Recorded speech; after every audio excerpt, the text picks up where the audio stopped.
Olá pessoal, tudo bom? Bem-vindos, obrigado por virem aqui hoje. Eu preparei um material bem legal que a gente vai falar como é que as empresas podem ser mais inovadoras, como é que a gente pode criar projetos, ações mais inovadoras, utilizando a abordagem do Design Thinking. Então preparei um material bem legal que eu acho que vocês vão gostar bastante. Antes de falar um pouco, trazer esse conteúdo, eu queria me apresentar. Meu nome é Raoni. Eu sou mineiro de Belo Horizonte. Eu me formei lá em BH primeiro em publicidade pela PUC Minas, depois em administração pela UFMG, me especializei na área de marketing. E hoje em dia eu gosto de dizer que eu sou um designer de negócios. Eu construí minha carreira trabalhando em aceleradora e depois em consultorias de inovação, trabalhando com grandes empresas, com o terceiro setor, com o governo, sempre buscando trabalhar como é que a gente pode criar ambientes mais criativos, criar soluções, negócios mais inovadores. E o Design Thinking é uma abordagem que eu já tive contato há mais de 5 anos. É uma ferramenta que eu tenho utilizado bastante no meu trabalho e eu queria trazer um pouquinho para vocês hoje como é que vocês podem utilizar no dia a dia de vocês, no negócio que vocês têm, na empresa que vocês trabalham, para criar essas soluções. O Design Thinking, na verdade, ele é uma abordagem que coloca o ser humano no centro. Então, esse conceito do Human Centered Design. Então, tudo que ele vai ser criado, ele coloca o ser humano no centro e ele ajuda a gente a pensar em problemas complexos. A gente tem vários desafios atuais, a gente tem desafios ambientais, a gente tem desafios sociais, a gente tem desafios nas empresas, em gestão de projeto.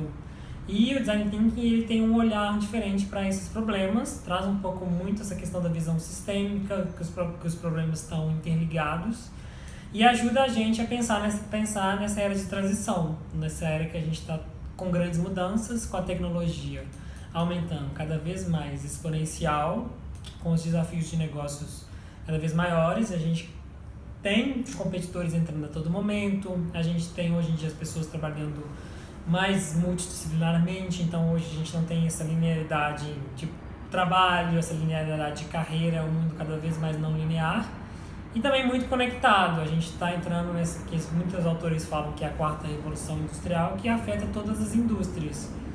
E a gente não consegue criar soluções para esses problemas que a gente tem, né, de criar novos negócios, ser criativos, de ter mais rentabilidade, com ferramentas antigas.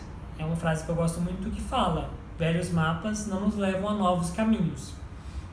Por isso a abordagem do Design Thinking vem sendo bastante utilizada pelas empresas, porque ela traz um novo olhar, um olhar mais empático, mais humano, que a gente perdeu e que está trazendo de volta para a gente criar negócios que sejam realmente relevantes nesse mundo em grande transição. E aí eu gosto de definir o Design Thinking como essa abordagem, como eu disse, centrada no ser humano e uma prática de pensar como um designer, né, e propor soluções para essas questões complexas.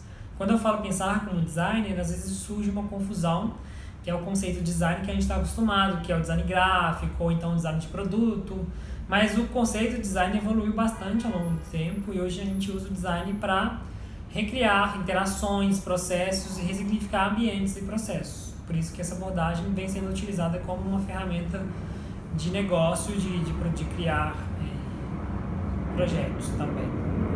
Então, uma forma da gente utilizar, em resumo, o Design Thinking, eu gosto de utilizar 5 grandes fases para utilizar um framework legal para trabalhar com ele.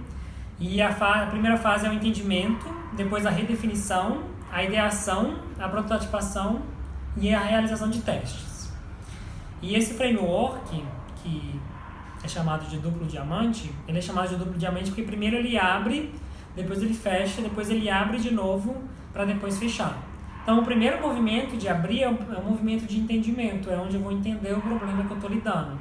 Então, um processo de Design Thinking sempre surge com um desafio. Então, por exemplo, um desafio é como é que eu posso criar soluções de transporte para a terceira idade, por exemplo. Como é que eu posso, dentro da minha empresa, criar soluções mais saudáveis. Então, você tem vários desafios.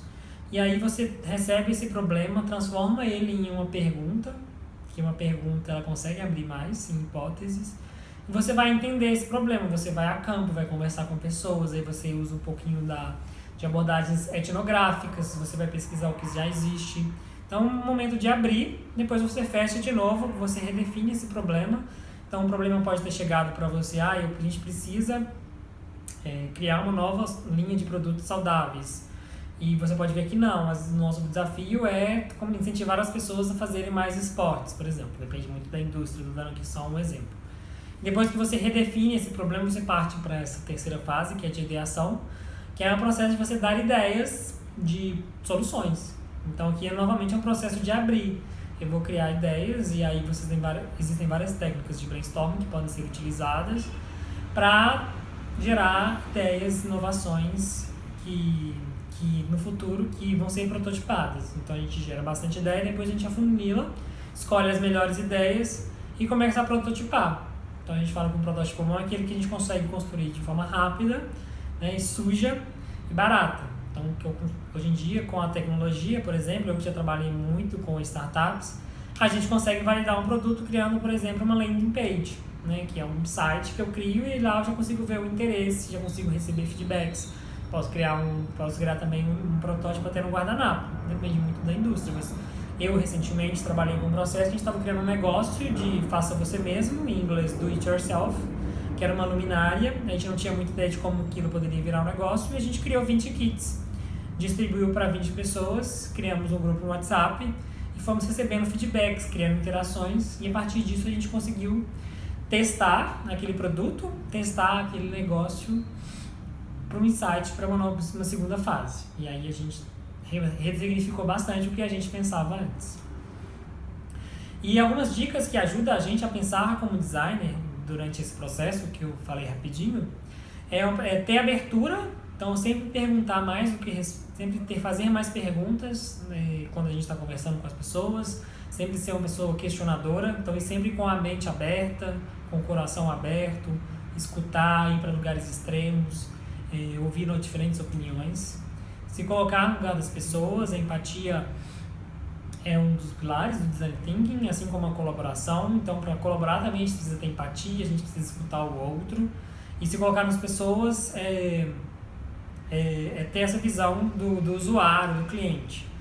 Um exemplo legal de como o design thinking foi aplicado é um caso que está no livro do Jim Brown, que é da IDEO, uma consultoria que ajudou a popularizar o termo design thinking, que ele queriam ressignificar o modelo de pronto-socorro. O que eles fizeram? Foi uma pessoa da equipe se passar, ver como é que era aquele processo no hospital. Então ele fingiu que estava com um problema na perna e passou por todo o processo do paciente, porque espaços como esse foram criados para atender os médicos, os enfermeiros e não as pessoas. E a partir desse processo ele teve empatia com quem utiliza o pronto-socorro e conseguiram pensar em insights de como é que aquele ambiente poderia ser mudado. E também, igual eu falei, testar rápido e sempre ter esse aprendizado e melhorar constantemente. Então, esse mundo ágil, né, essa abordagem mais ágil de prototipação, criar MVPs, fazem parte também de um processo de design thinking. E para concluir, eu acho que o design thinking é uma ferramenta bem poderosa para a gente antecipar futuros desejáveis. Eu gosto de falar que a gente está vivendo diferentes presentes. O presente que eu vivo hoje em São Paulo é diferente de Belo Horizonte, do interior de Minas, do Vale do Silício, de países da África, da Ásia.